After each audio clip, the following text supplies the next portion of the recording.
Hello and welcome to The Wizard and the Priestess. My name is Nuala and this is my co-host. Matt, I forgot. On my way back to the microphone, I forgot my name. We've had a little bit of a hiatus. Flawless start. This is what this is. Should we start again? No. No, we're Keep going going. with it. Keep right. going. So, we haven't been behind the mics in a little while. One of us gave birth. One of us did. Mm. And the other did a whole lot of nothing. No, but what have you been up to, Matt? It's teaching season for the CHEK Institute, so I've been teaching, and there's a little bit more to go for the year. Okay. And cooking new dinners. Yes, Matt has been cooking me dinners. I highly recommend making sure that you have your tribe and your community in the postpartum, because having someone like Matt has been great for me and my family, and him been dropping off some slow cooked meat Stuff. and things. Brussels sprouts. That could be a hack too. But yeah, Sorry, hams. we have had a very, very supported postpartum, and whilst I'm only fresh in, it feels pretty good to be a mother of three. Do you want to tell us a little bit more about what you're teaching? What is CHEK for those that don't know? Or CHEK is an acronym. Paul CHEK is the founder. Corrective Holistic Exercise Kinesiology. I'm currently teaching just level 1, where we go through postural assessments, stress assessments, or physiological load, or clinically. Do you know the word would you use the word allostatic? Nope. Cool. So allostatic loads, which is someone's what is that, Matt? overall stress load On their body, so on their the positioning of their body that's everything. been out of alignment. From diet, stress, timing of your food, sleep-wake cycles, digestion, fungus parasites, all that kind of stuff. Hey, I'm going to stop you there. How do you Okay. identify sleep-wake cycles? Do you use a device? I do not use a device. How would you identify that? Primarily, I would use the sun and the moon. That's my Right. personal thing. But if you're talking about the allostatic aspect of Oh, right. So someone's like health, more of a clinical type thing. yeah, when you're doing what you just said, Yep. how do you identify their sleep-wake So cycles? there's questionnaires that we send our clients, but there's also questionnaires that we teach our students in how to use and how to assess these questionnaires, and how to interpret the answers as well. and Can what you it give us a likely little means. bit of something? I can show you, actually. Oh, I don't want to see it. I No, just you want do. you to show me. I don't have the book here. Damn. Next time. So Okay. can you just tell me? So there's a whole section of questionnaires, but at this level, Specifically for sleep-wake cycle. sleep-wake cycles. Do you wake up feeling rested? Okay. And what would that... Do you wake Identify. up at times during the night? Okay, but if I wake up rested... Yep. Or if I don't wake up rested... If you don't wake up rested, clearly you haven't had a deep sleep. Okay, so deep sleep didn't occur. Yes. Okay, right, So next. I need to know why that did not happen. Get it. So I just really essentially wanted to know whether you used whether you were measuring in terms of like a sleep device. no, but I don't you're not. have objective data, but No, you're essentially basing it on what they tell you. Yes. Based on the questionnaire. Yeah. Any other question that I might not know? If you wake up during the night, At what or times? sorry, how many times do you wake up during the night? Okay. What time do you get energy dips throughout the day? If so, what time? How would that be correlated? Can you give me a bit of an example? So we naturally have energy dips. I think it's 11 and 3. Yeah. We have natural dips in energy. That's when the most coffee is consumed. And I mean, that can tell us a number of things. From what's the organs at 11? 3 is brain farting. We're doing this at night. This isn't good for me.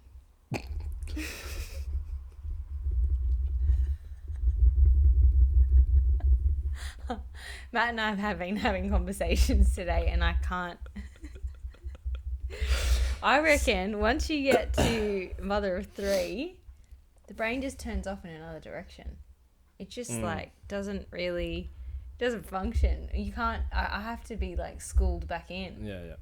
Anyway, whatever. If you look at the Chinese organ clock, whatever. Yeah. So. Organ that we can't think of. I know the nighttime ones. I just can't think of the daytime ones. Whatever organ is most active around 11 a.m. and also at 3.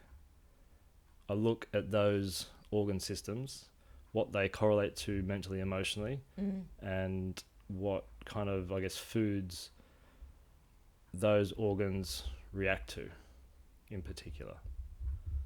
Right. So, for example, if it was the liver, then anything toxic, right? The liver's a detox organ. Yeah. So is their liver working overtime to try and detox their body? And by doing so, it's hyper alert at 3 a.m. Sorry, between 1 and 3 a.m.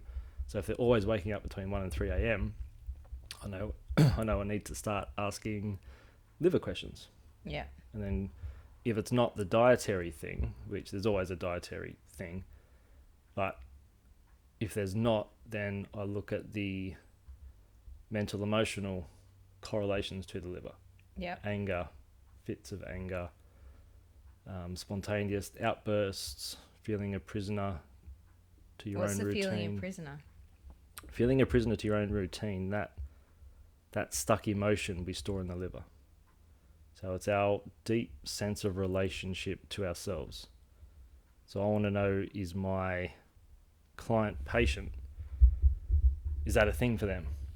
And if so, why? So this is what we teach the students on how to go deep into that kind of stuff. Yeah, interesting. So I was thinking about those timings then, and I was thinking it'd be correlated differently, but it isn't. It's quite in...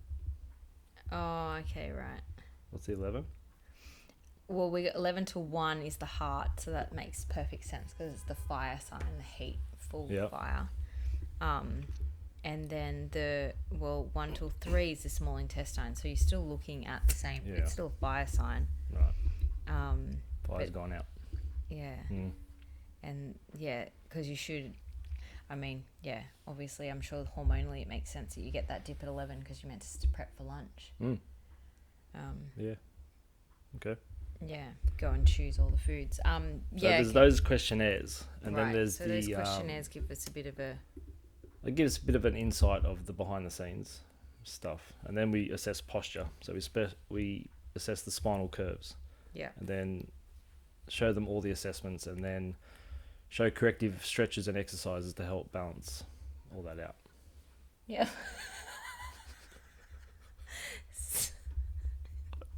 Don't worry about that. That's on the video. Thank you for throwing it. It was just a bit of blue tack found on my shoe. Anyway. Anything else you'd like to know, Dula? Yeah, so that's really cool, Matt. I'm like just thinking about why would someone choose to do Cert 1? Is that the beginning? Is that the first thing IMS you do? level 1. There's 3 prerequisites you have to do: scientific core conditioning, scientific back training, and program design. So it's essentially how to design a holistic exercise program for anyone. And that's what you have to do before you actually do any studying. Well, no, you got to study before you get to the seminar. Oh, that's the prerequisite for the seminar. Okay, right. And Cert 1 is the beginning. Cert 1 is the entry level. Entry level, right. Then there's 4 other levels on top of that. And what have you done? All of them. Top dog. Top dog. Wow. Good, I like We should it. record this earlier. No, I've done all of them. I had a thirst to do it because it gets more and more complex the higher up the levels you go. Okay. And what are you seeing? I mean, obviously you're in teaching zone at the moment, and then what have you been seeing in the clinic since I haven't been in the clinic? I have a range of things, really. Lots of stuff. I've been doing a lot of work with the brain. Okay. And the arteries and veins around feeding into the neck and the brain. You know what I think would be really cool if you could explain to people, because I know that I've spoken to a few of my patients' friends that have come to see you, and they often are like, they ask me, what's Matt doing when he's like connecting to my brain? So firstly, I will put my hand on someone's head, as I've done with you, I'm gathering up the global information of tension in your entire body. I want to know if it's going left, if it's going right, backwards, front, upper body, lower body. Like a very general... Is this, just to clarify, is this CHEK related? No. Not yet. Not at that level. No. Okay, so this is more the visceral... This is more the visceral brow stuff. Yeah. So then I need to see, is it upper body, lower body? Yep. Then we do a local listening, which is what kind of tissue. So that's why when I put my hand on your, let's say, abdomen, yeah, I get pulled left, right. Once I get pulled left, right, up, down, then I know what tissue. So it might slide, like my hand will feel like it's sliding. It'll feel like it's pulsing. It'll feel like it's buzzing. It'll feel like water's running beneath it. It'll feel dense. It'll feel hard. And that will tell me if it's fascia, if it's organ, if it's muscle, vein, artery, whatever that could be. So I'll start working with that, and then I chase the tension. Inevitably, when I release a tissue, the brain gets informed to a point. I need to make sure the nervous system, there's a clear neural highway between whatever that tissue is and the brain, and particularly the part of the brain that it is in tension with. Yeah. So I have to balance the tension between those two locations. But I'm finding there's been a lot of people have, when I usually say brain or heart, people think the worst. If I get drawn into tension in and around the heart, they think, oh, heart attack or something. Same with the brain. They think the worst case, oh, I've got brain cancer or something. It's usually just mechanical tension around the brain, from the eyes, the sinus, jaw, the cheekbones, and the back of the neck. Would you say, though, mechanical tension is always, or is often, emotionally or thought related? Could be. I find if it's at the back of the head, top of the neck, it's usually mechanical, which is usually comes from thought related. Okay. It's like symbolically handling the weight of your thoughts. If it's at the front, it's typically emotional. If it's at the front... So that includes the sinus, that includes the jaw, yeah. All of that you would say is emotional. If it's at the front right of the head, it's usually relationship to self. Front left is in relation to person, place, thing. Get your head around. Yes. Yes. So that's usually the pattern. Yeah, okay. All right, so you're touching someone's head or abdomen or body, and you're then identifying the tissue that is being held in tension or held incorrect, it's holding tension. Holding tension. Yeah. Okay, and so then you're essentially supporting some form of gentle manipulation to open up the highway a little bit. Yep. And then get the movement working again so the brain understands what's going on. Yep. Then now we come to the brain. Yep. And when we get to the brain, then what's left over? Is this the residual stuff? Well, it depends what part of the brain. I mean, that's a can of worms in itself, but usually... If you've undone a bit of the tension that you found in the abdomen. So, for example, if it's someone comes in with anxiety, it's likely going to be tension in and around the stomach, and there will be high activity around the thalamus, which is the part of the brain that processes everything but smell. If there's a physical injury... Why do you reckon then that the COVID, like getting COVID or taking the COVID vaccine, essentially blocked the smell? There's a lot of people with that sign or symptom, that they no longer have a sense of smell, or it impacted their sense of smell. Apparently, that's where the virus targeted. Smell? Well, the smell receptors, the respiratory system, which includes the sinus. Who looks after the sense of smell in terms of like anatomical physiology from your perspective? What do you mean? Who looks? If the thalamus. Oh, the olfactory bulb. Olfactory bulb. Yeah. Okay. Yep. So the olfactory nerve is the shortest nerve in the body. How short is it? It's about a centimetre. Where does it sit? That's right. So if you go up your nose. Oh, is that what you do with the Q-tip? Maybe. I'm not doing PCR. You go up to the pre-tension zone in the olfactory. With the Q-tip? Yeah. Yeah. Yeah. And you tickling on the I'm tickling. olfactory nerve. That's it. Is it not a tickle? No, depends. It can. Have I done that with you? Yes. I did. Yeah. How did it feel? Good once you did it. Yeah. Not good when It's you did it. really, really sensitive there. So it can either feel. Why did you do it? You're like, it's not something I do normally. You're like, I remember you just. No. Well, if there's tension there, you need to release the tension. Yeah, got it. Okay. You got to do what needs to be done to her. Jeez. No, so with I'd only do that if need be, and Must have been very tense. it's really good for anxiety. Must have been very anxious. So, and look at you now, Freeze bird. thriving. So you're welcome. What I'm Thanks. hearing is I've saved your life. Oh, what I'm knowing is that. Yeah. Cool. Well, that's what I've told everyone. So that's what that Must is. be true.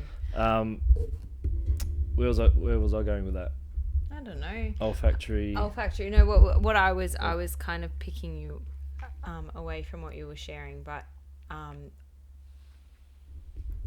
you were talking about the front of the face, the back of the face, okay, and then how that impacts where you're feeling on the... Oh, yeah. So the olfactory center, we'll call it, that's all... Like, we have such a dulled down sense of smell today compared to hundreds of years ago. And,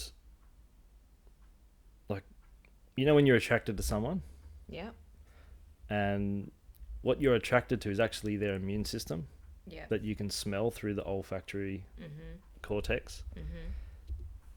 Think of all the Things. you know, the pill, all the medications, all the stuff, Perfumes, or even the power lines. scents. Oh, power Light, right, the everything. vibrations. All that stuff messes with the olfactory. Yeah. But it's been picked up by the thalamus, which their extra blood has to rush to the thalamus because it needs extra blood for nourishment. And then the excess processing power required by the thalamus actually creates physiological anxiety. And it's translated by the body as like a mental anxiety. Right. So it's really overstimulation, over processing. Overwhelm. Yeah. Yeah, okay, cool. Not cool, actually. But cool in the sense that, it's very There's clear. stuff you can do. Yeah, there is stuff you can do. Yeah. And one of those would be move to the countryside and turn off the Wi-Fi and not be inundated with people and smells. It's just senses. Vibrations. Our senses resonate to nature. Yeah. That's why we feel better when we're in nature. Yeah, fully. I think that's such a, if that's what been my number one learning from, pregnancy and birth and postpartum, it's just been how we are human beings. And we're an animal, part of the animal kingdom. And we are meant to be in nature. Yeah. And we are innately doing a disservice to our whole by being apart from it. I mean, I know I'm not really keen on having plants in my home. Matt is very keen on plants. If you're watching this video, that's 10% of them. Matt quite loves plants in his home. I just think they should be in the earth. I imagine they're all crying in this apartment saying, Loving oh my life. God, get me back, get me out to the earth. Anyway. This is a dog thing. Could be.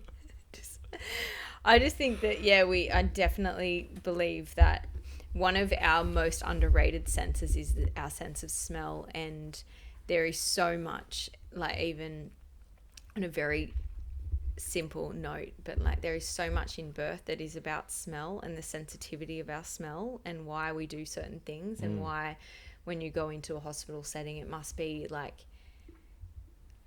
I just can't even fathom what that must do to a birthing woman. Whether you get the outcome that you're hoping for, you have been put into it because it's completely the cleanest. unnatural environment. and you can't light anything, you can't have smoke. Yeah. I guess you can have diffusers, and they do have oils these days, but it's not really natural.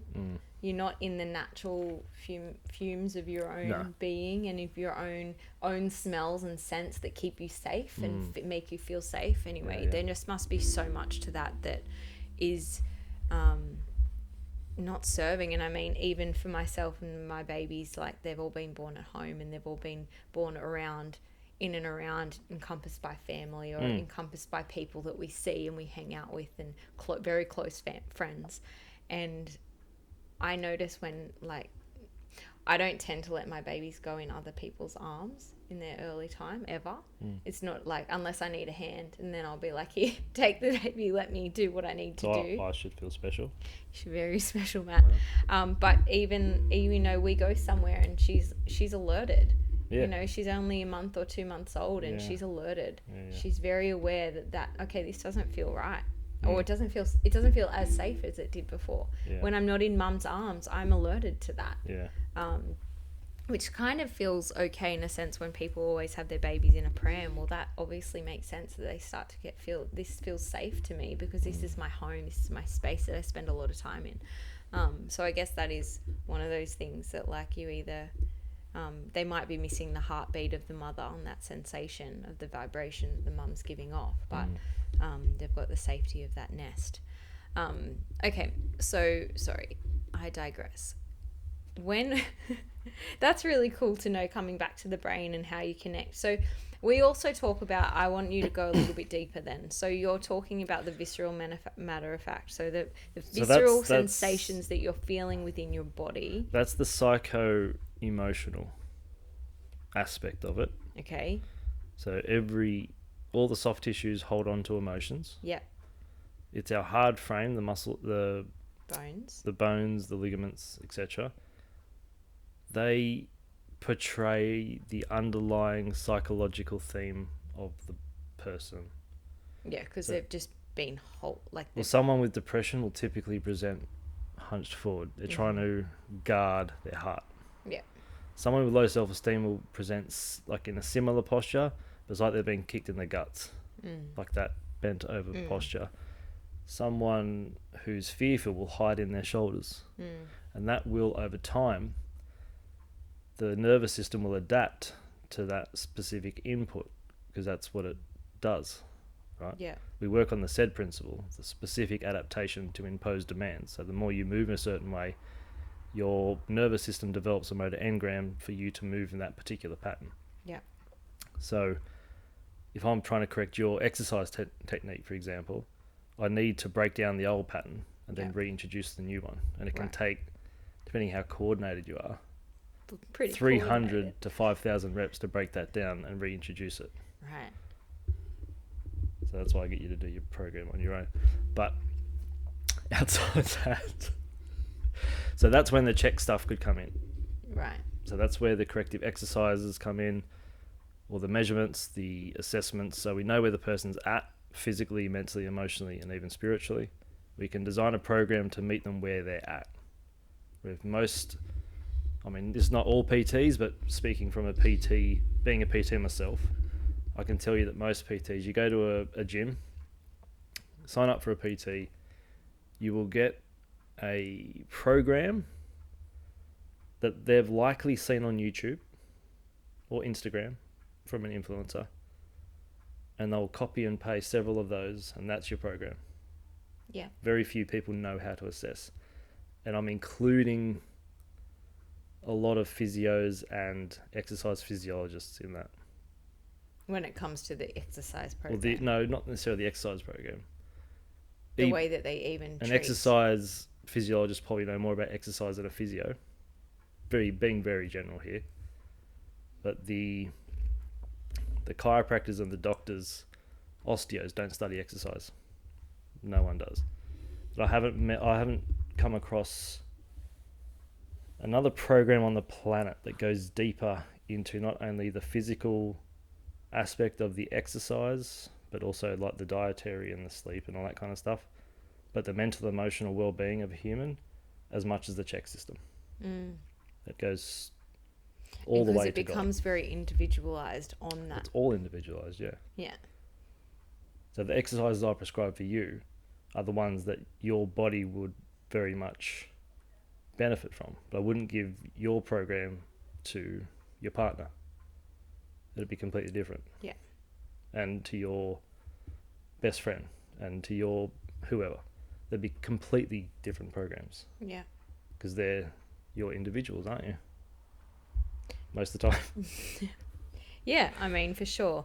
And it makes a lot of sense yeah, because we're all individual. But that said, it requires a lot more study and a lot more dedication to your craft to be able to do that. Because it requires you to think for yourself, which is a bit dangerous in our day and age.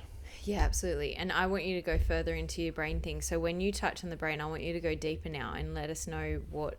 So you do one thing and you do what you've just explained in terms of the physical, and even to the physical in terms of the CHEK aspect, which is to go into like, okay, so I can see you're pensive, I can see you're fearful and your shoulders are up, and we've got to kind of support your body and retrain you. Yeah. Using the CHEK principles to retrain that body and do the repetitions and bring yourself back. And now I want you to go into what you do when you connect to the spiritual and where you can identify someone. How is it that you can identify at what point in their life this might have started? In the spiritual. In the spiritual, you connect. So in CHEK level, in what's it called? HLC 2 in CHEK, Paul talks about soul connection. I'll speak to you. Yeah. So we've spoken briefly about this. And there's a shamanic technique called emptying the bone. Oh, yeah, we talked about this. Where I can be in your presence. Or sometimes even just think about you. So we're in the same astral realm, same astral field. I can empty myself, allow you in, and I can feel what you feel. Now, sometimes I'll get a feeling sensation of how you're feeling, like tense or worried or something, whatever. Cool, calm, and collected, mate. Yep. And sometimes you get like a visual, almost like a movie trailer type thing. Sometimes it's a real clear, deep impression that, oh, this happened. Mm-hmm. And remember we spoke about the voyances? I can't remember what episode it was. The clairsentience, the clairaudience, all that kind of stuff. All that gets activated. Okay. But I have to let that in. Okay. But for me to let that in, I need to be grounded in myself. If I'm too tired or too wired, I'm not going to get a clear thing. So that's one way we can connect. But also, their body shows their story of their physical, mental, emotional, spiritual evolution. Yeah. So I can just read their body and their story. I can't see exactly, oh, this person did this to you at this age. I know the general theme of what. But how can you identify, this is the clairsentient aspect where you can say something happened when you were 16 that made you feel this way? Because I will get that impression. Right. But then their body will kind of confirm it, or vice versa, because the body holds the memory, right? So if the body holds the memory, the body doesn't lie. We're going to hold, depending on the psychological theme of the tension, we'll hold that in certain parts of the body. Yeah, right. So that comes back to the chakras. Yeah. Do you call them chakras in? No. Right. Elements, okay. But it's not, we don't work on that necessarily, that level, those levels. We work in more circular.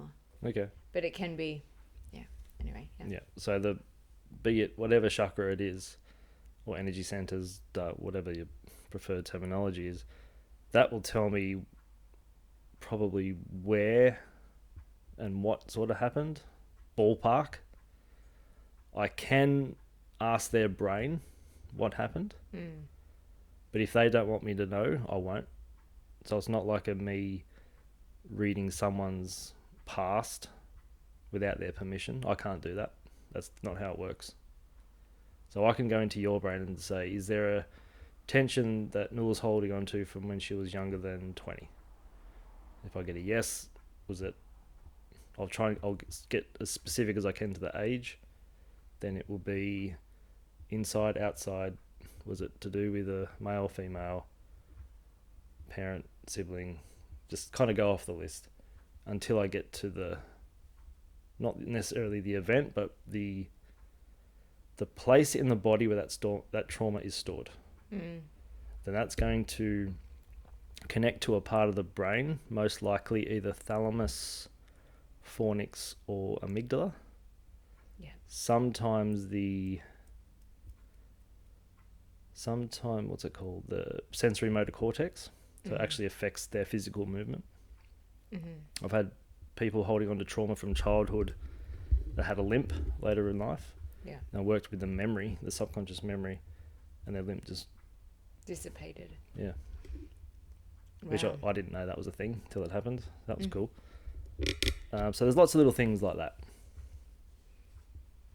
And that is CHEK. That is more Burrell. That is Burrell. So I can identify it with Burrell, but then I can work with it using the CHEK principles. I'm talking about the clairsentient stuff. Well, that's soul connection stuff. Soul connection. We teach it in CHEK, but it's not a CHEK specific thing. No, that concept is CHEK. Just like the sacred contracts. Yeah. That's not a Carolyn Mist thing. That's like a mystic thing. Yeah. But she just termed the word sacred contracts instead of soul contracts.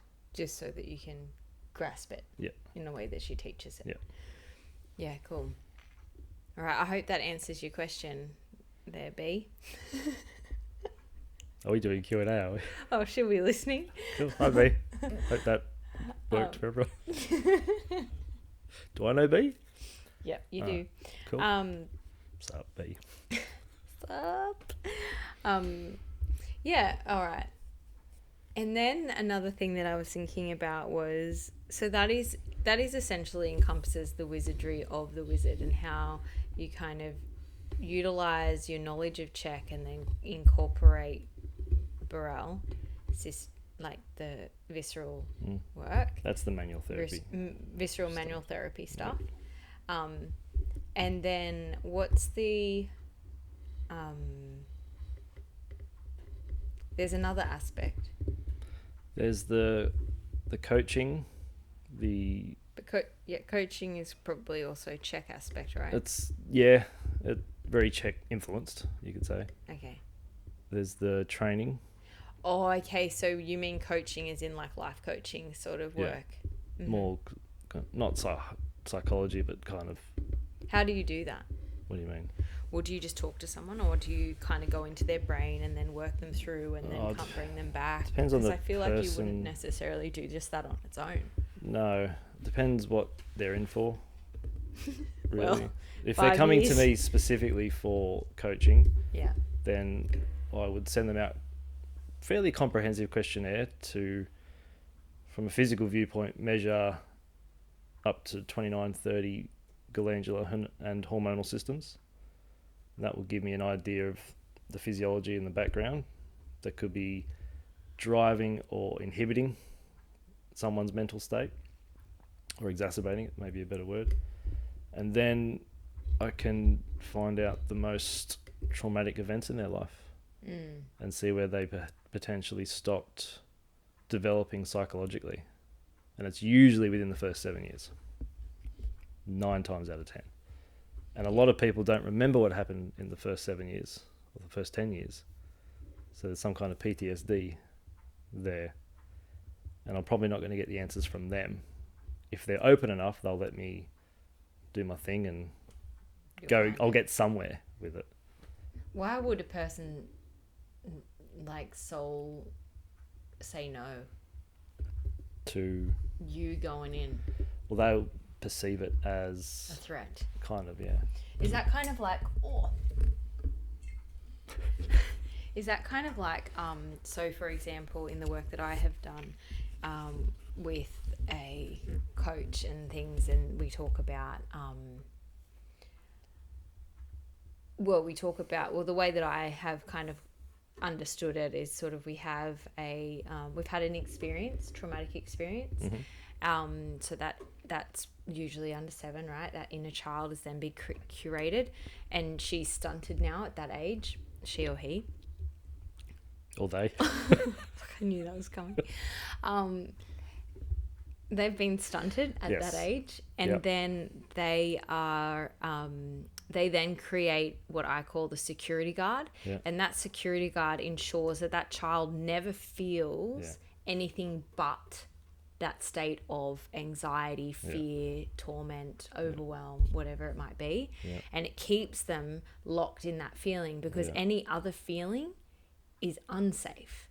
And so the security guard that's actually holding that child in that and keeping you in that pattern is actually detrimental. So every time you are cued to that, like some some experience that reminds you of that traumatic experience, you might subconsciously or unconsciously know. You might not consciously understand because it's subconscious, but it'd be like a smell, a sound. So that thing sends you there, and you walk down the pathway, but when you get to the end of the pathway, what you'd normally want is an adult figure to hold you and say you're okay, you're safe, you can move through this. But instead you get the security guard that's like, oh no, we know, like this, we need to remember that we're unsafe. You feel unsafe, you're anxious, respond in that way, alert, whatever that might be. Do not step on that grass is dangerous, kind of thing. And so is it likely that the thing that stops you, the security guard? Stop for me isn't the word, because it would have served you at a point. So maybe that aspect of you, as you said, there is a safety in that because it's so familiar. And it's so familiar it actually becomes safe. But at the same time, paradoxically, it's holding you in a it's holding you. cycle. It's like those people that they're scared to love because they're going to get hurt. So they don't let anyone in. But if you don't let anyone in, you can't let yourself out. So you're never going to reach that potential. You're never going to get there from there. It's always going to be acting from fear, perceiving from fear. Totally. So I'm talking about when you go into someone's brain and they say no. Is that the security guard stopping you saying no? That's what my question is. It could be. After all that. What usually is, because it's like someone. It's the security guard, right? It's not the soul. No. Like that inner heart knowing of help and support going, no, you know what? This is unsafe, like on a whole, like you're going to undo Pandora's box here. And in this soul lifetime, we're not meant to go there. That's not it. It's more than likely the security guard saying, I'm not going to tell you anything else. So do you share that with your patients? All the time. And say that you're saying no. It's the security guard of the pattern that you're playing out over and over again. Or I'll be halfway through doing something, and I feel like I'm just about to get to the point, like this is where we need to be. 5 years old, sitting on the table. There was a mum yelled at me. Mum yelled. Something happened. I said something. Something broke, and I got yelled at, and. It can be something as seemingly minor as that, or something really messed up, like abuse. And it happens way more than people realise. Oh, man, like, did you want to say something more? Well, I was just going to say I'll be halfway right there, in there, and then I'll get big push out. It feels like I'm literally being energetically pushed out. It's like two positives on a magnet, if they're the ones that push. And I will say to them, okay, you just pushed me out. And 9 times out of 10, I just felt myself do that. Okay. And then we make kind of a joke about it. We have to. Best of luck, bro. These people are 40, 50, 60. And it happened when they were 5. And really. they're like, oh, maybe next time I'll let you in. And some people like joke, oh, maybe you should buy me dinner first. Like that kind of stuff. So we make it fun. Yep.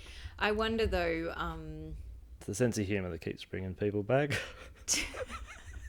Lucky is such a funny guy.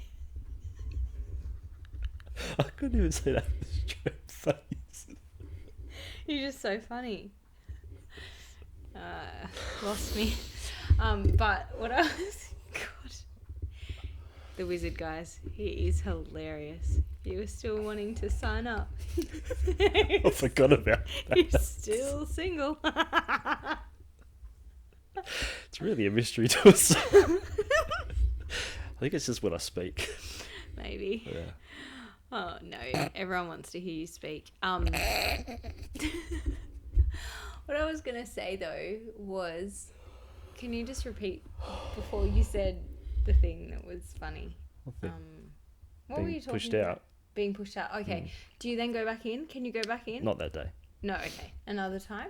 Another time, sure. And then you get straight there? No. You got to go through the whole process. Yeah, okay. But like then you... It's like a dance. You got to lead in and then sometimes it's like right in. Yeah. But most of the time, because let's say it's been a week, a month between seeing you. Yeah. A lot of life's happened in that time. Yeah, so there's So all they've that gone other back stuff. to their security Dude, he's there. depot, and he's on alert now. Yeah, right. So sometimes So when you come you back got to in, sort of have to dance around it and do like a Mission Impossible to to get in, and have to. What's his name? Ding, ding. You know, Okay.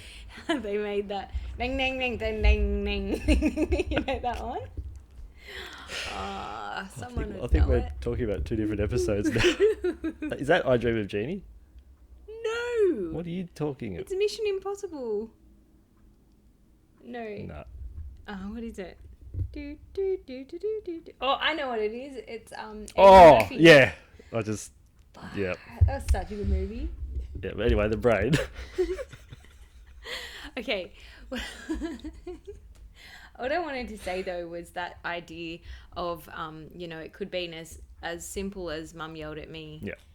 In that moment, and a friend and I were talking about this the other day of like the things that I have. Me or the trauma? Huh? The trauma thing? Or... Yeah, the trauma Oh. thing. Oh, maybe we're talking about you As you too. were. You've probably thrown in there. No, but we're talking about the trauma aspect of like the things that I have done in order to be able to parent my children in the best way I possibly can. And interesting, like how much work I've done on myself to kind of wrap up all of that stuff that has been like the simple thing of being yelled at as a child and therefore avoiding conflict. Yeah. The simple things of like being praised for being such a good girl when I did the right things. Yeah, People seeking pleasing, that pat on the back. Seeking people pleasing. There's so many more to that, but those are the two that came up. But I've done a lot of work on that to try and like reduce that in my own way. And then now it's like when I look at my kids and there's moments when I'm not the best parent that I want to be because I'm tapped out, I'm exhausted, usually tired. But there's something that's shifted now in probably all the work I've done leading through this pregnancy, probably before the pregnancy. And like having had my third child and being able to now fully see, oh wow, like I don't sit with the guilt of mum guilt because you did what you did because you did the best you could in that moment in time. So that to me, I never dwell on that. I just accept that what I was. But for now, because I've gotten to a point where I can really see what I probably have done, where I've said the things that I wish I didn't say, and I may have tried to repair it but I probably didn't repair it properly. There's for my first child, I'm like, oh damn man, like you actually copped the brunt of that. And then my second child, well, she is a little bit better, and then my third now, I'm like, whoa, okay, I feel like a nicer parent because I can see so much more, and I've been able to traverse this. But there's nothing like having a child that makes you point your fingers at those patterns that you've been playing out over and over again. And my friend was saying, all the work you've done and what you've seen and what you've gained is the absolute bare minimum that a child needs. And it's sort of like, wow. So we either have like a really like cooked these soul contracts coming back going, you know what, I really want to like mess this up. I really want to like grow and learn like all the torturous things. But now I It feel takes quite an advanced soul to do that. to choose like a real Like a like messed junky up- parents yeah. and like Not only that, but there's in mysticism, if you're born disabled, that's the soul advancing its own spiritual evolution. So my children now who are like choosing to come to me, who is trying to like actively be a better parent, are probably simpletons on soul levels. My male instincts tell me in- not to talk. Just not say a word.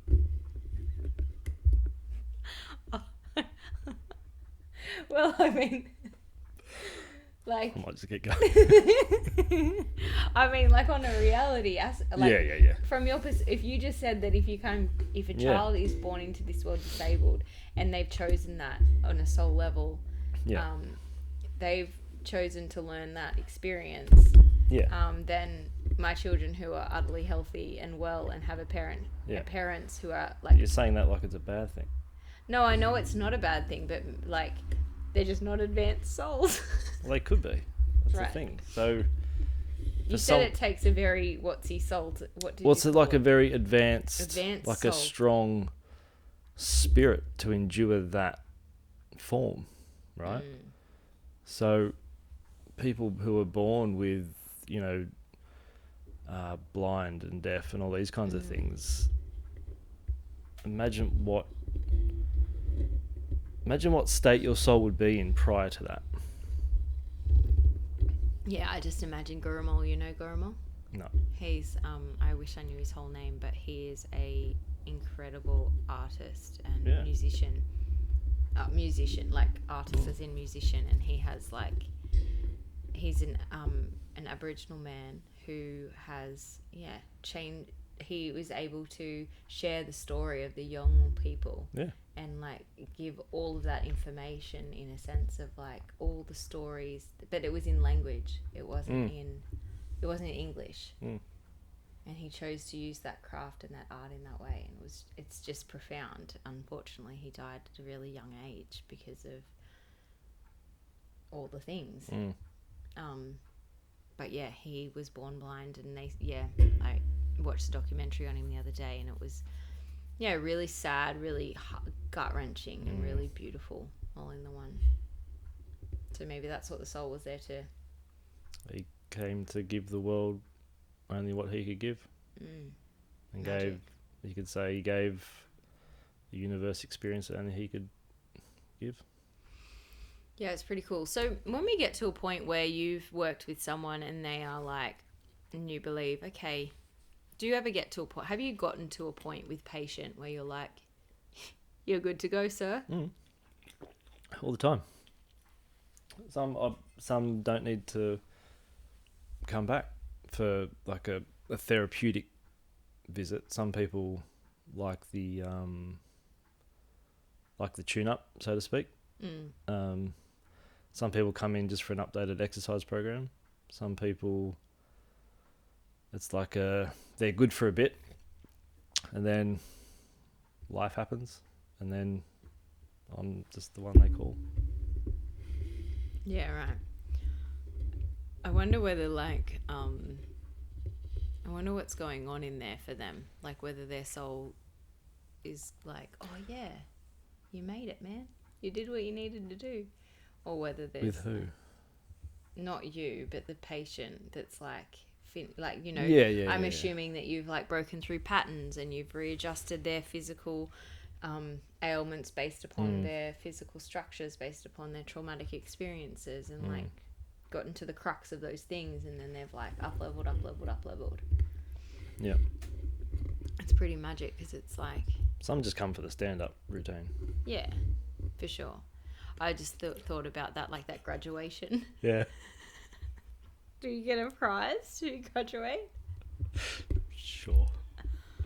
You don't give prizes. No. So disappointing, Matt. Well, spiritual prizes. Just enlightenment, that's all. Enlightenment. That's all I can offer. Perfect. So on that note, do you have any like life hacks? I thought we were starting with that. I've got a couple little hacks. Yeah. You want to give us a what's Can I demonstrate one? Yeah, absolutely, you can. When I say me demonstrate, can you demonstrate? Of course I can. Okay. So, what I have Matt's.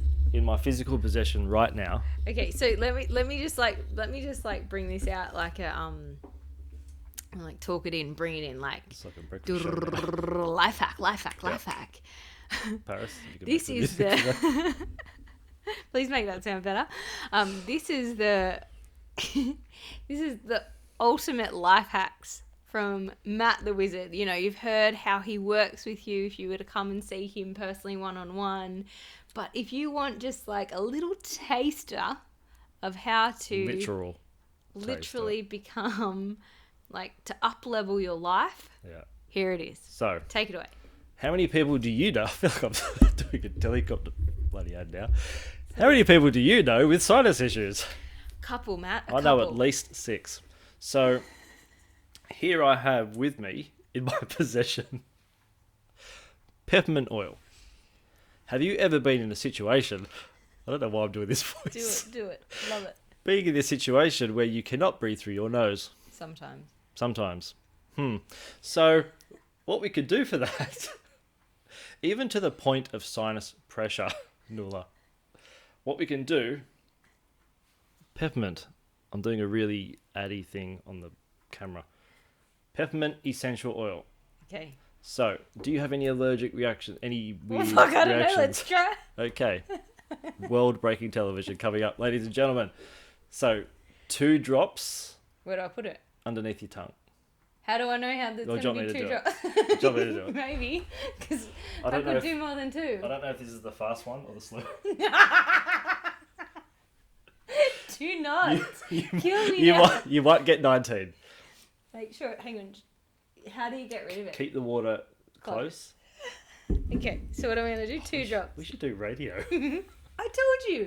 I want to do radio. Okay. So it would be so good. This Radio, obviously, this isn't good for So me. this is for blocked sinuses. Mm-hmm. Oh, will I do it for a sinus headache? Maybe, yeah. We'll find out. Explain what you're going to do. So I'm going to put 2 drops underneath your tongue. Okay. That is going to go into the sublingual venous system. Mm-hmm. And it's going to be like dynamite for your sinus. Now, you've never done this before. Not like this, no. Okay. I've always wanted to do this on camera. Because I tell my patients to this. I said, go to the health shop, get some organic peppermint oil, put 2 drops underneath your tongue, film your facial expression and send it to me. All right. No one's done it. So this is like a... All right, you get to see it now. Please don't overdo it. 2 drops. Okay. Matt, you good? 2. Okay. 1, 2. Swallow. Swallow it. Swallow. Oh, I don't like swallowing essential oils. And wait.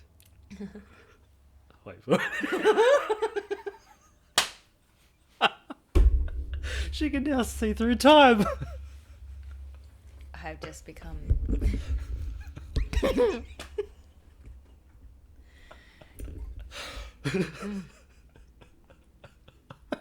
Dynamite. I've up-leveled everybody. How good you're breathing now.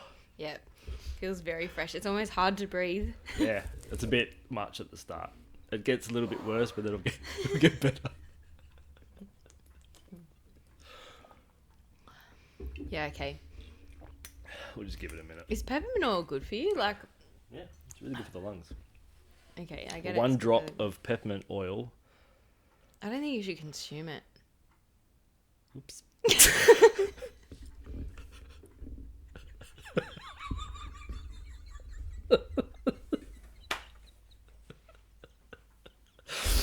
Famous last words. We should turn the camera off now. We'll delete that bit. So. Oops. I love to be your patient in surgery. I say that all the time. I'm actually glad you're not a surgeon. I'll do a release. Like, oh, that feels better. Oh, that's the first time it's ever worked. Oh, really? I just need warming too sometimes. Well, what was the question? I don't know. Don't wake the baby. Don't wake the baby. Oh, she's awake. I don't know. Some fact about peppermint Okay, oil. so life hack. Oh, so peppermint oil, I think it's 1 drop is equivalent to 19 cups of peppermint tea steeped for 20 minutes. Fact. So I just had 38 cups of tea without the fluid. You just got the pure good stuff. Well, what I can say, Matt, is How are I you have feeling? What are you? gone to the abyss What are you experiencing in life right now? in life, not about the hack that you've just Discuss. Now we're going to talk about that because I've just had the peppermint oil that's like awakened. You've had the center. peppermint Dynamite. Priestess's peppermint. Priestess's peppermint. You know what? Can I share my life hack? Well, no, I want this first. This so. Yeah, I just feel crisp and clear and ready to go. I don't know. How do the sinuses feel? Sinuses they feel weren't good. blocked. So No, my sinuses were pretty good. I'd like to. Oh, you can't. Maybe do go this out and to get a cold baby. or something. Come back and we'll. No, we're not doing that again. But Again.